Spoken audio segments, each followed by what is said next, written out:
The president of the Commonwealth Games Federation is in town to deliver the feature address at the Advancing Women in Leadership Forum that takes place at the Hilton tomorrow. She's been invited by the TNT Olympic Committee. But while she's here, I had the chance to talk to her one-on-one about several issues that are plaguing the Commonwealth Games, not limited to the Belfast scenario that happened 2 years ago, which forced another bid between Trinidad and Tobago and Gibraltar for the 2021 CYG. I also talked to her about a number of other things. Let's play that interview for you in its entirety. Dame Louise Martin, welcome to Trinidad. Thanks a lot for being here. I hope that you have a quite enjoyable stay.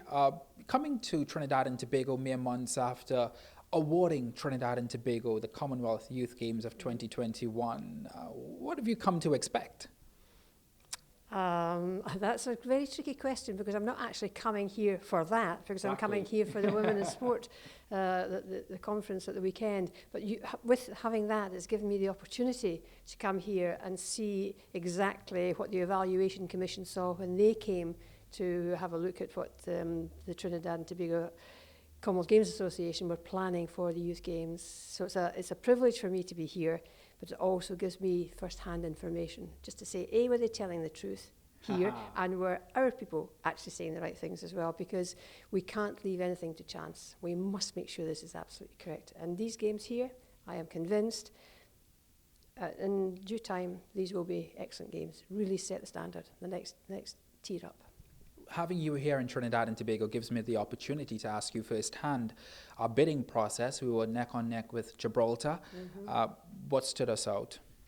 Passion, belief in the young people, and also working on our Transformation 2022.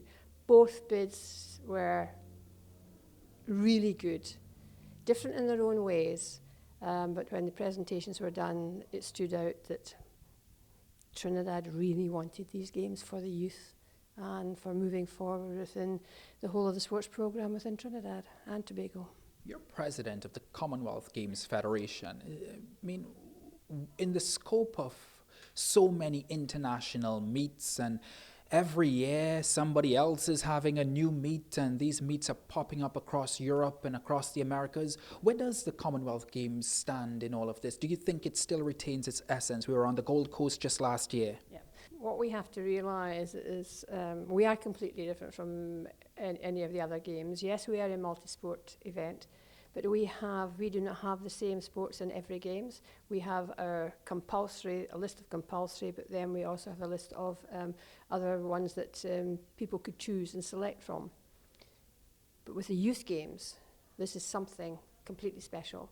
We started them in Edinburgh in 2000 because we felt that there was a fall-off of young people transitioning from the youth into the senior, because really good at youth, and the minute they move into the senior part, where it's not age group, you're all in it, all against one another.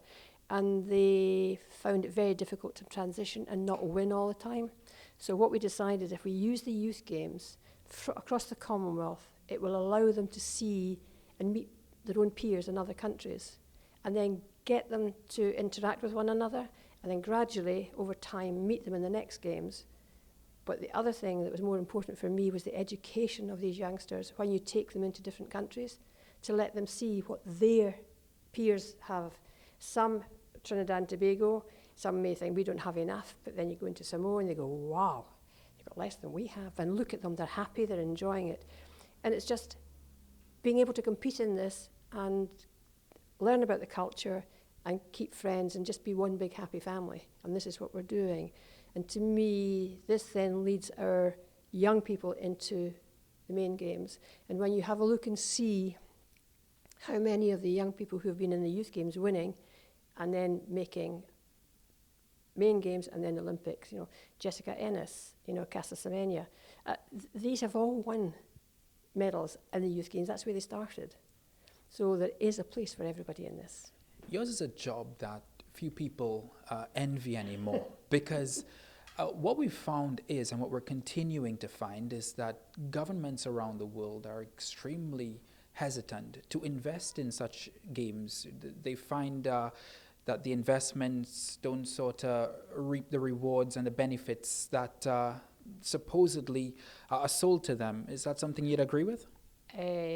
In some aspects, yes, but in the way that we work, we now believe in that it's horses for courses. You do not put a games into a country that cannot afford to run it. It does not have the expertise or does not have the infrastructure to be able to follow it. We do not believe in putting a games in and saying you must build a village, you must build new transport, you must do this, this and this. This is not what we're trying to do. What we're trying to do is bring the communities in together, bring the country behind the games to ensure that what you have already can be adapted to these games.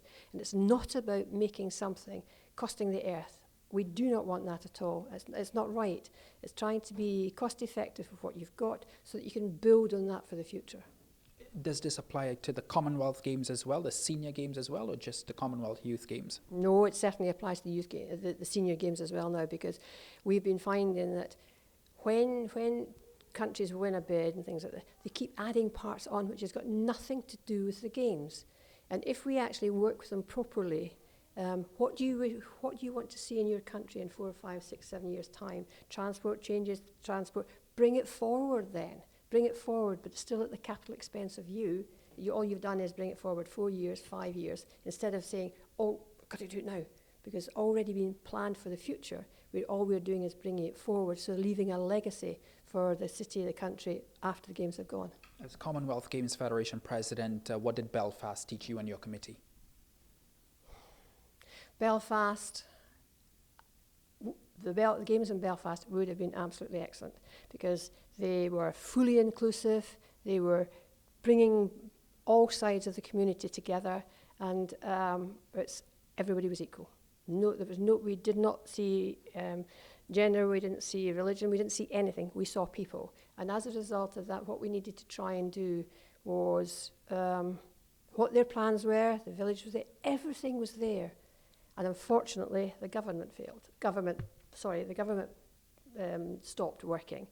And as a result, nobody could release the money. The money was there too. And so it was one of the hardest decisions that we had to make. And I mean, I was over 3 times to try and persuade them. We knew the money was there. Please do it.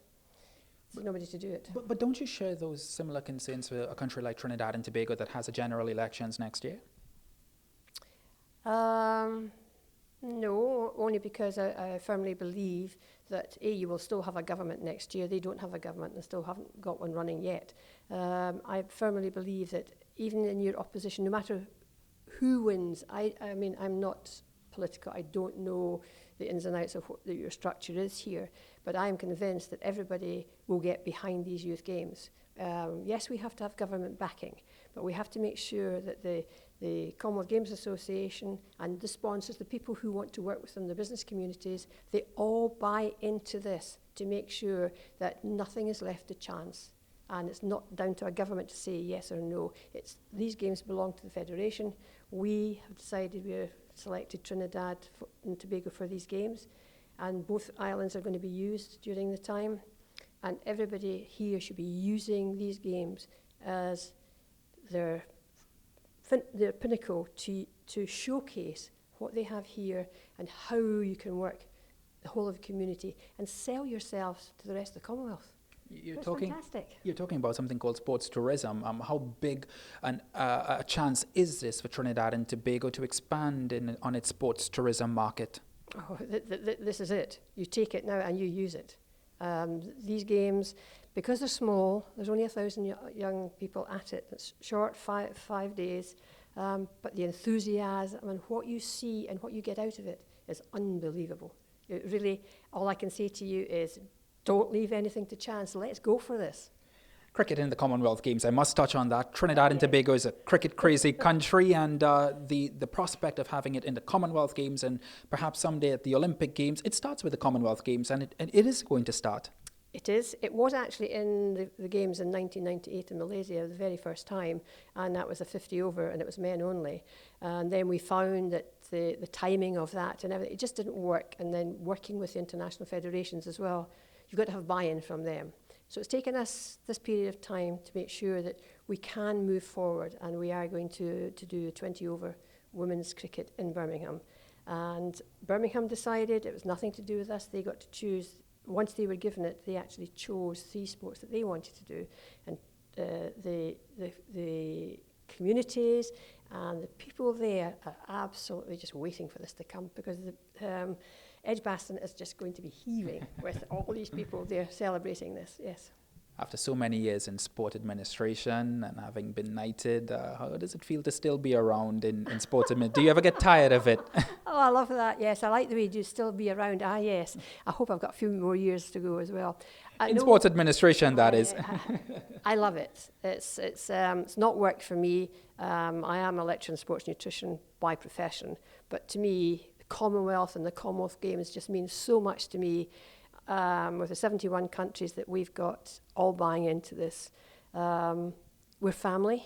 We all speak the same language, and we all talk to one another. And we've just had our General Assembly in Rwanda 2 weeks ago, and that was excellent. And yes, it was great. Yes, I love it.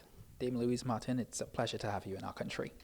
Thank you very much. Pleasure being here. Thank you very much. Thank you. Indeed, a pleasure to have Dame Louise Martin, the first woman Commonwealth Games Federation president. She will be delivering the feature address at the Advancing Women in Leadership Forum tomorrow at the Hilton Hotel, put on by the TNT Olympic Committee.